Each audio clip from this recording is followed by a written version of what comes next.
shows, right? Actually, bigger than that, Sheikh. You know, we've been working on that one called, it's called Beauties of Islam. The one is called Ramadan Reminders, and then we got the one called the Muslim Mailbox. But actually, Sheikh, we didn't call you here to talk about the shows. No? No. We want to know how a Christian preacher became a Muslim. Everybody asks me this story. You sure you want to hear this? Again. Again and again. Ever since 1991. So many people ask me this. I decided to put up a website on the internet that tells the story.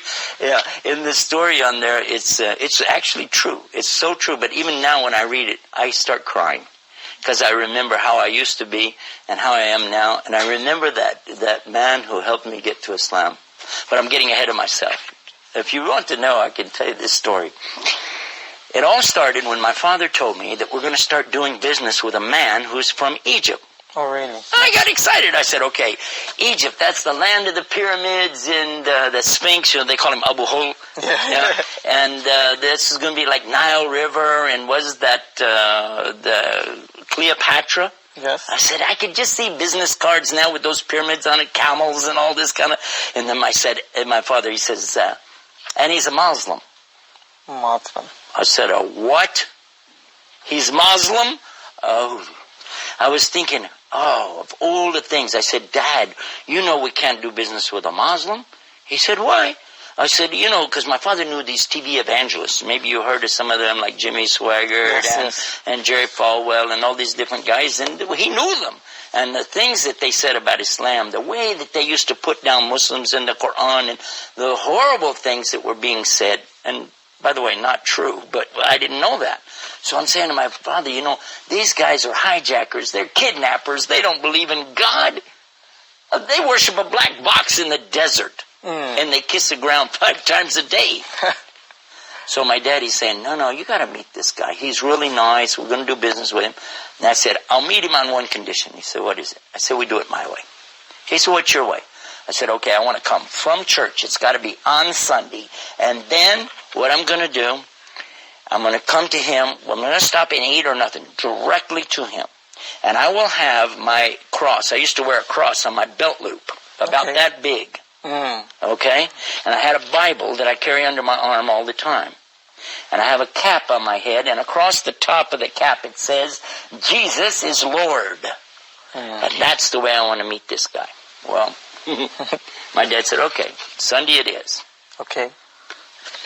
We had a store in the mall in a place called Grand Prairie, Texas. And so in the store, we go to meet him on Sunday, Now, I was ready for this guy, and I imagined, what's this guy going to look like? He's going to be wearing one of those long white robes, and he's going to have a big outer garment thing, what they call a bisht over that, and he's going to have a turban on his head, and he's going to have an eyebrow that goes all the way across from one side to the other, a huge bushy beard that he'll have, and a big sword that he's going to be carrying. I think I was looking for somebody that's a cross between Attila the Hun and the Ayatollah Khomeini. I had no idea. So when my father took me in, I was nervous, Here, I'm going to meet this guy. Oh, he's going to be a Muslim. Oh, boy.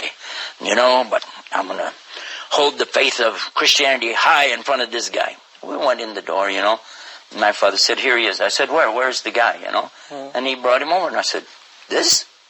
Because he wasn't wearing any clothes like I was thinking. He was wearing normal, everyday clothes, like you're wearing, And he didn't have even a beard. And he didn't have any hair. Actually, he's bald-headed. Oh, really? And I said, this man is... And he had something Egyptians have. Not all people in the world have this thing. But Egyptians have something very special called ibtisam. Ibtisam. Well, you know what is ibtisam? Smiling. Smile. He has a big, beautiful smile. And I couldn't help but be caught by this smile. And when I shook hands with him, I said, this is a nice guy. I don't know why, I just felt like he's a nice guy, Forgot everything about being Muslim. It just kind of went out the door just by meeting him.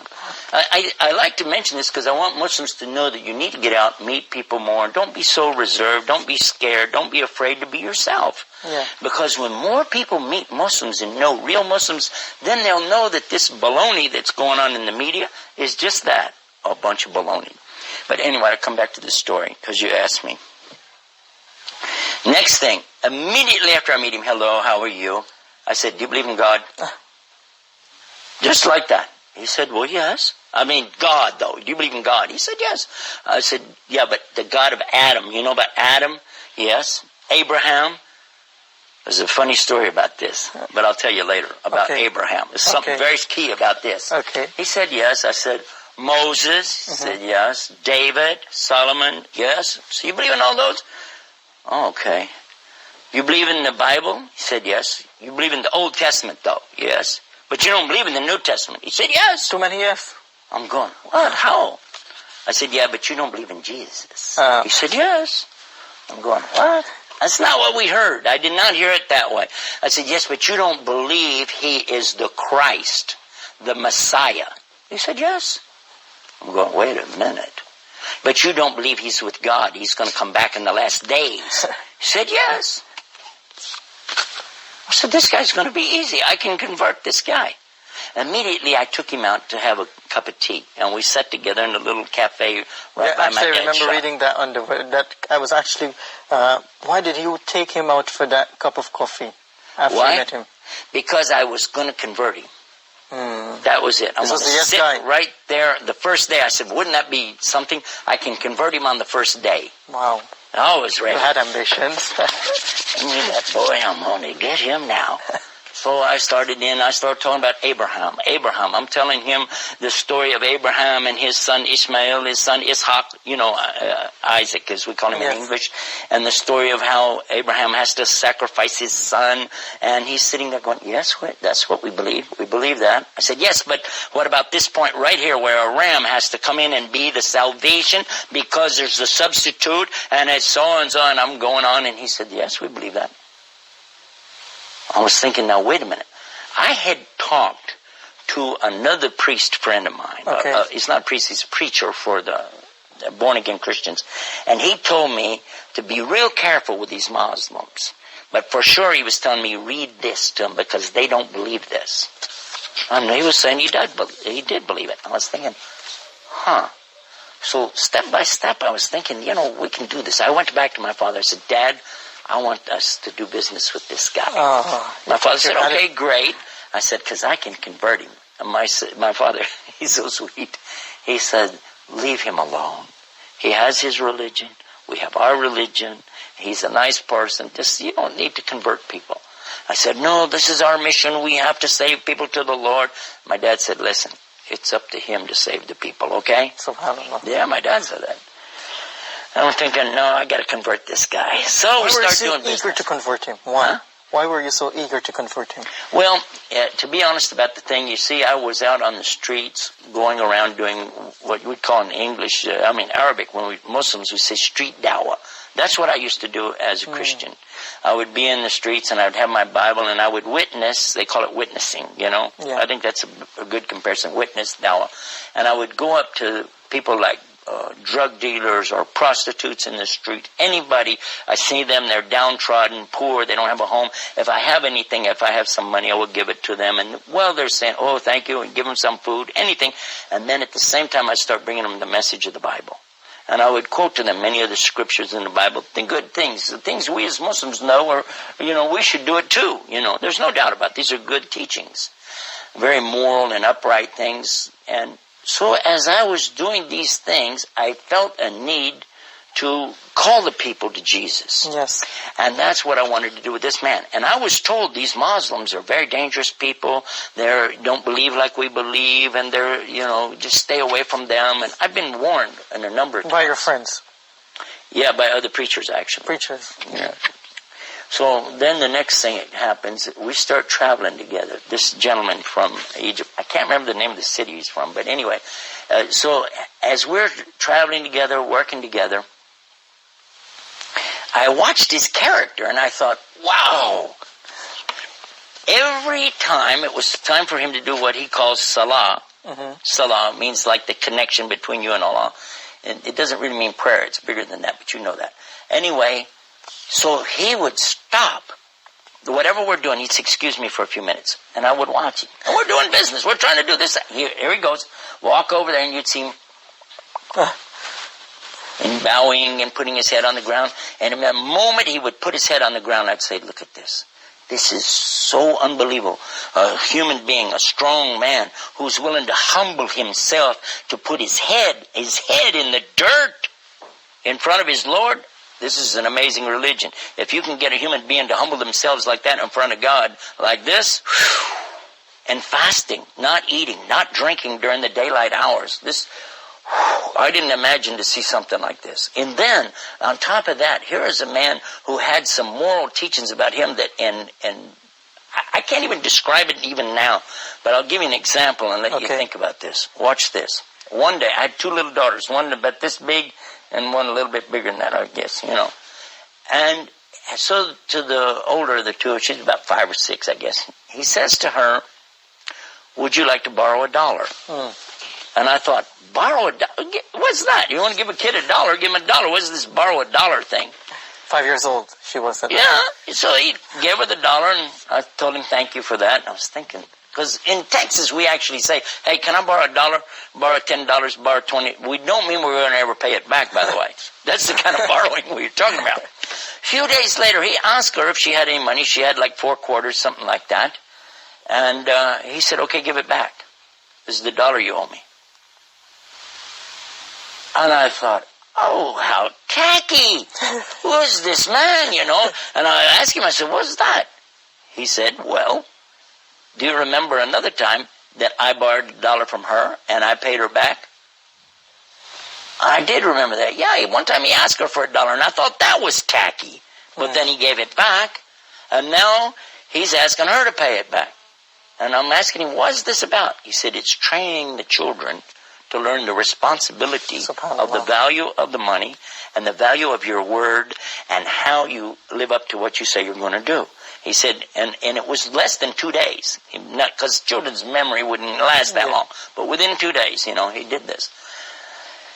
And I realized that this is a huge teaching in business. And he said, and another point is, it must never be more than the original amount. Because no riba in Islam. There's no usury, no interest. I thought, wow. I said, let me watch this guy a little bit more, Step by step, I watched his character. And then one time we would go to these like flea markets and things like that, put out these tables with stuff. I get a lot of stuff that is outdated merchandise. The dates on it are so close, no store would sell it because it's going to expire. In the United States, that's a big deal, So if the date's going to expire within 2 or 3 days, nobody would want it, But you could sell it at the flea market. And it's what we had. So I have the table lined out with stuff, A lady came and she started to buy some things. And he reached under the table and was giving her things from under the table. I said, what are you doing? He said, I'm giving her this. I said, look, this has got 4 or 5 more days than this. Give her this stuff. He said, I can't do that. It's not my religion. I said, what? He said, this stuff here has only got 1 day left. Now, this stuff here has more days. I said, but that's why we put it up there. He said, that's not for me, okay? He said, you can do it. I don't want to do that. I said, okay, do whatever you want to do, He was an amazing man. And I kept thinking, if we get this guy in Christianity, we're going to make him a saint right away. Maybe even an angel. So you still wanted to convert him? Huh? You still wanted to convert him all the way? Of course! What part of the story are you missing here? Hello? That's my goal. I haven't thought about anything else. So then, another strange thing happened. My friend, the other preacher, he used to carry this big cross. He would bolt it together. It was about 14 foot long. And he would carry that big cross and walk down the street. And when the reporters, journalists, TV people would come out and ask him questions, and he'd be telling them about the Lord, and he'd give out these pamphlets he had and collect donations. And this was really funny because he had a heart attack. Now, it's not funny to have a heart attack, but it was what happened next. I would go visit him every day in the hospital. And while I was in the hospital with him, another man was in the room with him in a wheelchair. So I go over to this other gentleman and I start witnessing to him. And I've got a Bible under my arm and I got my cross with me. I got my hat. Jesus is Lord. And I'm telling this other man in the wheelchair about Jesus loves you, about the Bible. And I asked him, where are you from? He said, I'm from Venus. I'm going, Venus? Venus, Texas? He said, no, the planet. I'm going, oh, he's crazy. I thought this was a cardiac ward. Maybe it's a nut ward, It turns out, though, that he had been very depressed. Very depressed. And this heart attack had really hurt him, And not just physically, but, mentally and things, because he couldn't do what he wanted to do in life. Sheikh, can you just take a point there? We just want someone to meet you, actually. Can you please come? Assalamu alaikum. Wa alaikum Sheikh assalam. Yusuf. Assalamu alaikum. Wa alaikum assalam. This is Mr. Ahmed Fahmi, our regional wanted to director. greet you. You're the regional manager for How are you? Huda TV. Nice having you with us, man. By the way, I got you a surprise. Yeah? Guess. Surprise. Guess. I don't know, some Hold more on. programs? Just hold on. What? 1 second. He's the regional Manager, regional director of Huda, Yeah, in Cairo. Here we go. Do you know this guy? Muhammad? السلام عليكم ورحمة الله حبيبي شيخ يوسف. What? How are you? Oh my gosh. Unbelievable. How are you, brother? I can't believe it. It's a long time. يا أخي.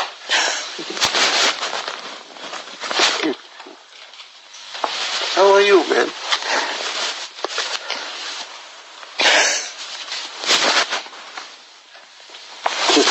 This is the guy I'm talking about. I know. Okay. Surprise, huh? Take your When did you seat guys do this? so he can join the show. Is this a real show? Are we really on TV? Yes, we are. Yusuf, just. I got to go. بسم الله But الرحمن continue the Jazakallah show. khairan. Mr. Ahmed Fahmi. Would you like to tell the viewers who this guy really is? Have a seat. It's been a long time. How are you? Alhamdulillah. How about you? I'm talking about you. I'm sitting here. You know that. It's been here. Have the you been time. here listening to this? I've been just trying to make a surprise for you. I know you were here I'm surprised. in Egypt. I'm surprised. For sure. Alhamdulillah. I'm glad to see you in a good health and talking about me too. Is this really, we're still broadcasting? This Yes, is- we are. Okay. All of this is on camera. Because otherwise For I the want to viewers. just take him and we're going to go out and... Well, This is Muhammad Abdurrahman. This is the man I'm telling you about. This is MashaAllah. Allah يحييك شيخ يوسف. this is the light for Islam to me. Allah يبارك فيك. والله I am so impressed of what I hear always about you and what I watch on the TV. May Allah reward you for your efforts and your strength in keeping your path like this for 17 years now. Every time I tell the story and I think about you, Allah يخليك شيخ يوسف. I thank Allah so much that He sent somebody like this man. Why? I don't want to talk about you in front of your face. This is embarrassing. No, I hear But this man, if Allah would have sent anybody else, I would not have listened to them. Subhanallah. No, Why? it's clear. Why? Because you remember I was just telling about the priest and the one in the wheelchair. I was just telling you the story. This man was in a wheelchair, and it turned out he was a Catholic priest. Okay. So when I was witnessing to him, he said, okay, I want to confess something to you. And I said, don't confess to me, I'm not a priest. I'm not even a Catholic. He said, I know that. I am a Catholic, I am a priest. Okay. And I was shocked. You remember? Yeah, I remember. Father Peter Jacobs. Peter Jacobs, yeah. I remember him very well, yeah. When he got out of the hospital, I asked him to come and live in the house with us. And in the meantime, we brought Muhammad to live in the house with us. We had a big house out in the country. Okay. We called it little the ranch. Okay. Yeah. And this You time you remember were the new in ranch? America. Mid-looking, huh? This time you were new in America. Yeah, less than 1 year. Less than 1 year. Yeah. Sometimes he would say words I didn't have a clue what he was saying, but he'd be smiling. I'd be going, yeah, I guess. You know, he was still getting his English together. Oh, my God. You're Texan. Oh, and then what happened? Yeah, I'm so, I don't know if I can remember what we're doing even here now. This is shocking me. Okay, you met the guy in the hospital. Oh, yeah. He said he's from Venus. Yeah, well, that's what happened. After I found out he was a Catholic priest, I realized that, you know, he didn't like me coming and preaching to him as a Protestant Christian, you know. Anyway, when he came to live with us, I was telling him about this guy is a Muslim living with us. Let's convert him. He's telling me, actually, as a Catholic priest, we had to study Islam. I know about Islam. I said, you do?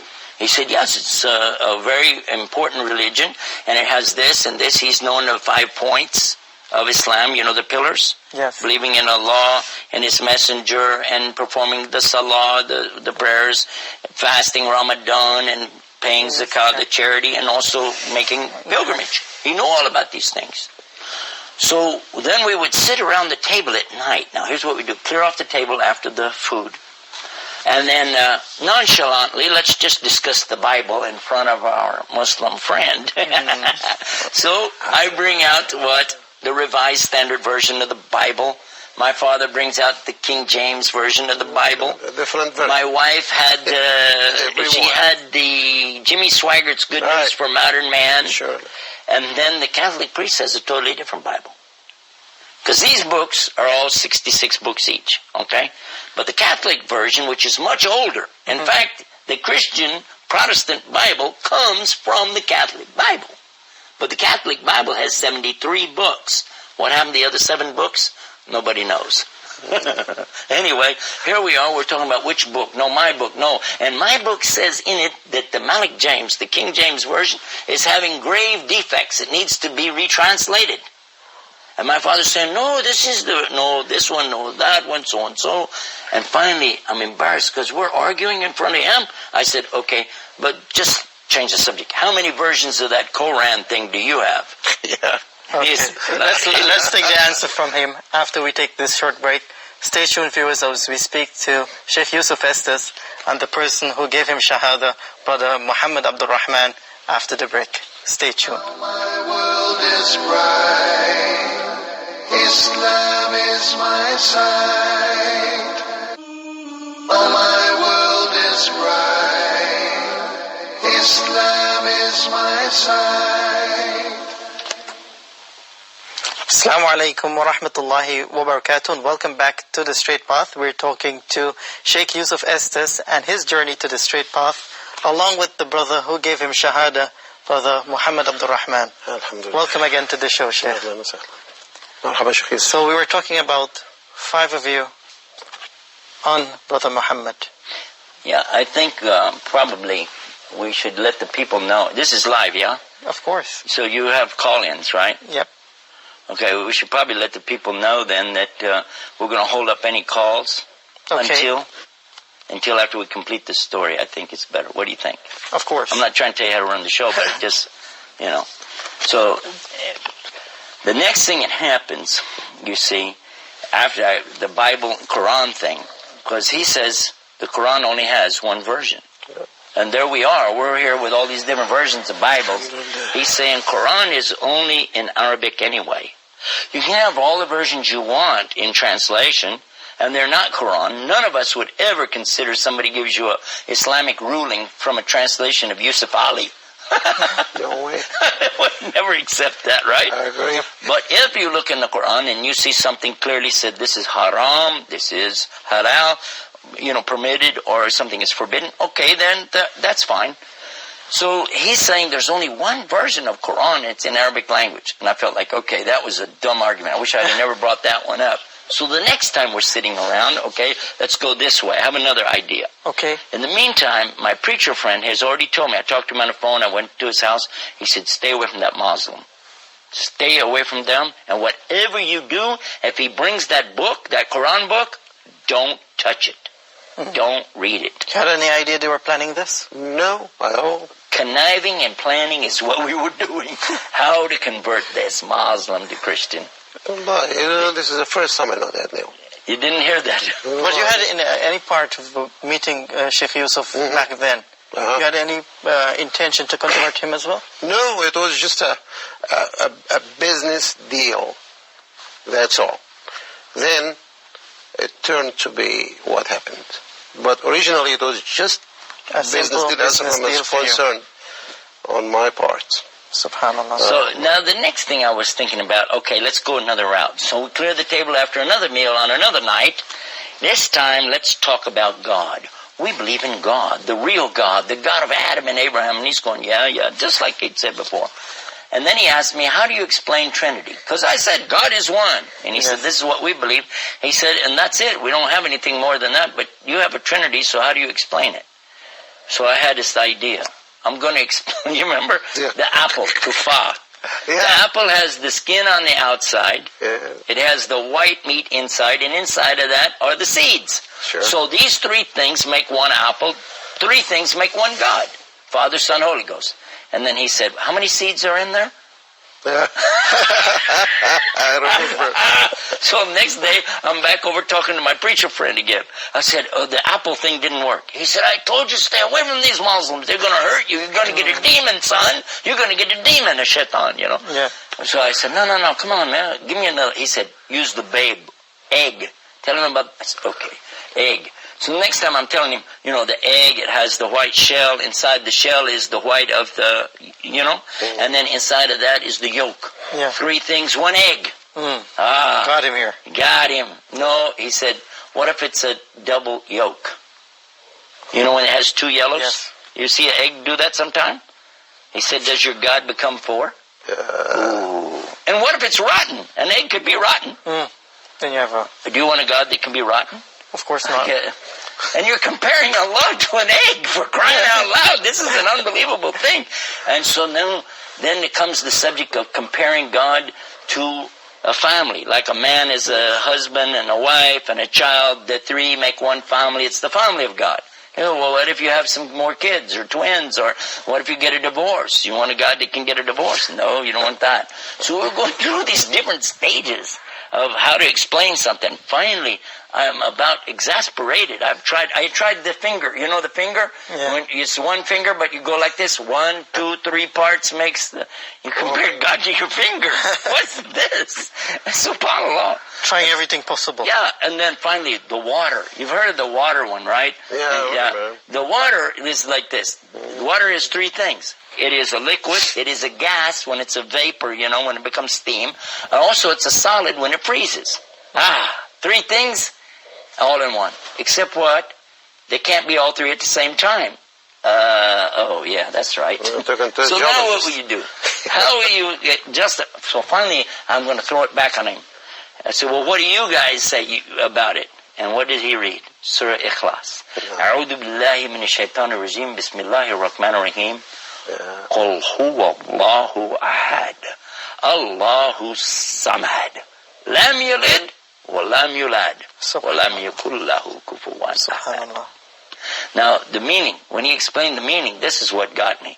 But while he was saying it, we were in the car. Yes, I remember. And you were reciting, and I told you, stop, read it again, say it again. You said, why, you don't know the Arabic? I said, no, something is beautiful. I don't know what you said. I started crying, you don't know Arabic. I remember that. Many times I saw other people like me who they hear the Arabic in the Quran. They don't know Arabic, but they start to cry because it's Allah's speech. And when the heart is real and sincere, it recognizes Allah's speech. Subhanallah. It does. The heart does, yeah. It's not a joke. Now, if somebody's a non-believer, won't believe that anyway, so who cares? But if somebody believes, they will recognize this Quran, this speech of Allah. And I'll come back to this. So now, I'm perplexed. I'm stressed out over this thing. I can't convert this guy. In the meantime, he brings a Quran. That big, remember the big Yusuf Ali translation? Arlington Mosque, yes, sir. He got it from the mosque. Arlington Mosque, yeah. Yeah, and he brought it, and he set it on top of the counter in my dad's store. It was set up there. And I'd look at it, and he said, do you want... I said, no, that's okay, you know. And when he wasn't looking, you see, I went over and I looked at it, and I remember my friend's warning, don't read that book. So I said this little prayer in my heart before I touched it. Oh God, protect me from any evil while I read this book. Now, any Muslim knows that that's exactly what we always say anytime we go to the Quran. Every Muslim does that. A'udhu billahi minash shaitani rajim. I seek refuge with Allah from the cursed devil. And then we begin to read the book. Exactly. I didn't even know I was doing the right thing. I opened it up. And what I read? Surah Fatiha. Subhanallah. Anybody that knows Surah Fatiha, they knows that this, how beautiful it is. It said, Bismillahir Rahmanir Rahim, Alhamdulillahi Rabbil Alameen, Ar-Rahmanir Rahim, Maliki Yawmiddin. Iyaka nabudu wa iyaka nasta'in. اهدنا الصراط المستقيم صراط الذين أنعمت عليهم غير المغضوب عليهم ولا الضالين. And this man sitting right here is the one who taught me how to recite that. I remember the first day. I remember the first day when you said, would you like to learn how to do this? And you were teaching us Bismi, Bismi, Bismi. And we were saying Basmi? No, Bismi. Bosmi? No, Bismi, Bismi, Bismillah, Bismillah, Bismillah, Bismillah. And finally we got Bismillahir Rahmanir Rahim. I said, wow, that's good. He said, no, that's just the first part. But it said Bismillahir Rahmanir Rahim. Alhamdulillah Rabbil Alameen. It took us like 2 days to get that. Wow. Yeah, I remember that. But we were so excited. Hundreds of times until in Arabic, and he's it takes, you know. Careful, don't mess with Texas. No, I'm not messing with it. Because I am one of them, so I can mess with them. The next thing that happens, though, the Catholic priest, he asked Muhammad, can I go to your church? Meaning the masjid. He went with you. You remember that? Yeah. And they were having all this business going on, and so-and-so in the mosque at that time. The Muslims are the biggest enemy to Islam in America. But that's another story. Very tough period, yeah. Yeah. So when you brought Peter back, Father Peter Jacobs, when he came back to the house, do you know what we did? My wife and I took him aside and we said, what did they do in there?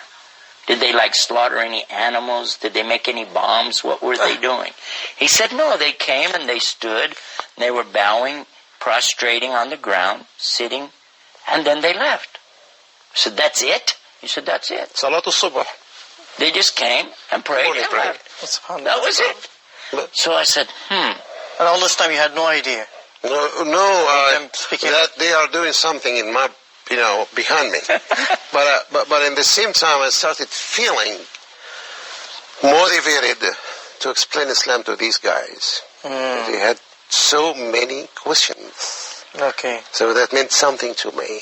Okay, so you're starting now. It's not just a business deal now. I give it more. No, it's not only a business, just business anymore. It became just something else together with the business. What was the point? Changing that intention that you really wanted to tell them about Islam? Well, every time we want to just close that file of religious debates and comparisons and all this stuff, which sometimes never ends and might create problems and difficulties and hardships, even amongst the good people if they are ignorant. But I notice that these people are not ignorant. They have a lot of knowledge in the area of religions. So actually it became a matter of the picture of Islam in their eyes. They're talking so much about it. And then I had to just start getting them the right picture. SubhanAllah. And just become clear. MashaAllah, you did an conscious. excellent job. Allah is the shit. So, okay, go ahead, sir. Well, I was just thinking that when we took that priest aside and we were asking him, what do they do, what do they do? And he was telling me nothing, they just prayed. And I said, what kind of music did they have? And he said, they didn't have any music. I said, remember, I'm a music minister. That's my job in the church. I said, how can you worship God without music? So I didn't know anything about Islam. Really, I did. I thought I knew something. I didn't know anything. But then, we started all thinking and asking. As he said, we asked a lot of questions, and we weren't trying to debate anymore. We were just trying to learn. What does Islam say about this? What does it say about a man and a woman's relationships? What does it say about fathers and sons and daughters? Adoption. Once they said that they had an adoption story. So many things. But then the Catholic priest asked you again to go the next week. Right. Yeah. This time they didn't come home until very late at night. And when they came home, here the priest, he got out of the car. You got out. I recognized you right away. But who is this guy with you? Because he was wearing a long white dress. He had a pillbox cap on his head. I said, what did you do? Did you become a Muslim? Yeah. And he said, Ashhadu an la ilaha illallah, Ashhadu Muhammad Rasulullah. So look at this. A Catholic priest becomes a Muslim. Now here I am telling my wife about this at at night. We were just about to go to bed. I was all excited. I was, and I'm telling her, look, this Catholic priest became a Muslim. What are you thinking about Allah, the Quran, so and so? She said, I want a divorce. I said, huh? She said, I want a divorce. I said, why? She said, a Muslim can't be married to a Christian. I want a divorce. I said, wait a minute. Whoa, I didn't say I want to be a Muslim. I would never be a Muslim. No. Don't worry about a divorce. Besides, Muhammad told us a Muslim woman can't be married to a Christian man. Yes. But if I became a Muslim, we could still be married. It's the Muslim woman that can't be married to the Christian man. Mm-hmm. She said, that's exactly what I'm talking about. I want to be a Muslim. I said, what? I wasn't ready for that. And then I said, wait a minute. Hold on, there's good news here. Because I really did like Islam. I didn't know how to tell anybody. I wanted to say, I couldn't. So I said, okay, I too wish to be a Muslim. That's the good news. I'll be a Muslim too. She said, I don't believe you. I said, no, I'm telling the truth. She said, no, you're a liar. I said, I'm not lying, I'm telling the truth. She said, you're either a liar right now, or you were a liar 5 minutes ago when you said you didn't want to be a Muslim. Either way, you're a liar. I was shocked. I said, what am I going to do? So I went downstairs. Actually, she was throwing me out of the house. And I was thinking, how is she throwing me out of my father's house? I went down and I woke you up. Oh, she was throwing you out of the house? She was, yeah. Wow. And I went down and got you. That's when we walked around that night. Yes. Walked all of those back roads, all through Midlothian. You remember? Yeah, the ranch. Until the sun started coming up. And I'm asking him a million questions. Mm-hmm. And finally he said it like this. He said, it's a beautiful thing. He said, it's not between you and me anymore. It's not between you and your father. My father was a minister, by the way. He said, it's not between you and your wife. This is between you and your Lord. You need to go talk to him. And he let me go. And he went off to pray Fajr. And I went off and I put my head on the ground in the